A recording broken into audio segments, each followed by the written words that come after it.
ماوەی چەند ڕۆژێکە قوتابیانی زانکۆ و پەیمانگەکان لە هەرێمی کوردستان بە شار و شارۆچکە جیاوازەکانەوە دەستیان کردووە بە خۆپیشاندان بۆ داواکردنی دەرماڵەکانیان.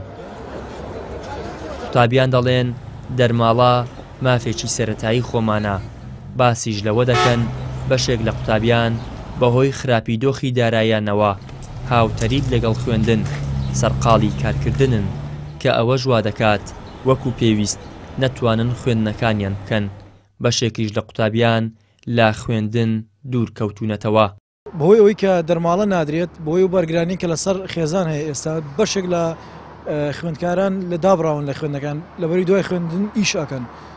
ئەم ئیشە تەرکیزیان کەمەکات لەسەر خوێندن، چکە بەڕاستی زانکۆ شوێنی داهێنانە، شوێنی پێشکەوتنە، شوێنی ئەوەیە کە پەرە بدرێ بە زانست. ئەگەر تۆ خەریکی ئیشکردنی خەریکی کێشەی خێزان و پارە پەیاکردن و شتانەبی بەڕاستی تۆزێک دوور ئەخاتەوە لەو شتان. ئێمە خوێندکاران زیاتر داوای دەرماڵاکەین، چونکە مزایدێک سیاسی هەستەکەین بە دەرماڵە کراوە لەلایەن هەر لایەنێکەوە بێت و ئەوەی ئەیبینین دەرماڵە دوا کەوتووە و نەتوانراوە بۆ خوێندکاران و قوتابیان دابین بکرێت.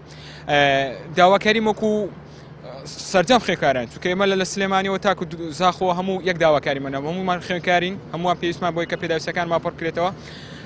ئەوەی هەمانە کە داوای بکەین زیادکردنی دەرماڵەیە بۆ سیستەمی زانکۆ ئۆنلاین کە بتوانێت بەشێک لەو پێداویستانە خوێندکاران پڕ بکاتەوە، هەروەها پێدانی دەرماڵە بە سیستەم بە پاڕالێر و ئێوارانیش.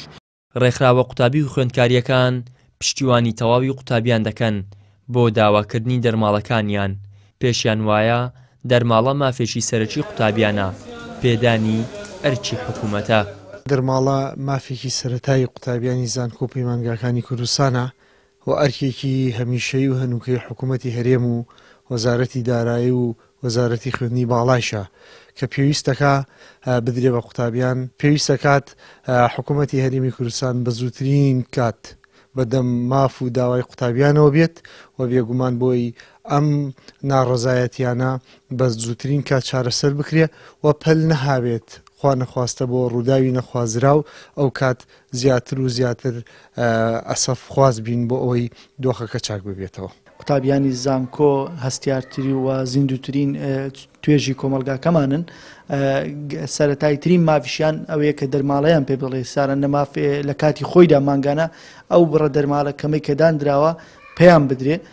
بۆیە حکوومەتی هەرێمی کوردستان و وەزارەتی خوێندنی باڵا واجبیتی ساڵانە بەبێ خۆپیشاندان ئەو دەرماڵەیە سەر بکەن. نەک ساڵی ڕابردوو ئێمە بینیمان کۆمەڵی قوتابی بریندارکراوە ئەو ساڵیش کە قوتابی داوای مافی خۆی دەکە کە سەرەتایترین مافە دەرماڵەکەیەتی پێی نادرێ و ڕوبەڕووی تونتیژی دەکرێتەوە. لە باتی ئەوەی حکوومەتی هەرێمی کوردستان بێ و دەسەڵات گوێ لە داواکاری قوتابیان و گەنجانمان ڕابگری بەو شێوەیە وەڵامیان بداتەوە. بەڕاستی ئەوە مای نیگەرانی سەرجەم چینی توێژەکانەوە ئێمە وەکو ڕێکخراوی قوتابیان کوردستان ئەوە ئیدانە دەکەین. بەپێی زانیاریەکانی پەیام کە لە سەرچاوەیەکی ناوەزارەتی خوێندنی باڵا دەستی کەوتووە، بڕیاردان لە پێدانی دەرماڵە لە بەردەستی ئەنجومەنی وەزیراندایە و خوێندنی باڵا چاوەڕوانی بڕیاری حکوومەتە لەو بارەیەوە. بەڵام ئەنجومەنی وەزیرانی هەرێم تا ئێستا هیچ بڕیارێکی بۆ خەرجکردنی دەرماڵە دەرنەکردووە. ئیدریس محەممەد، کەناڵی ئاسمانی پەیام، هەولێر.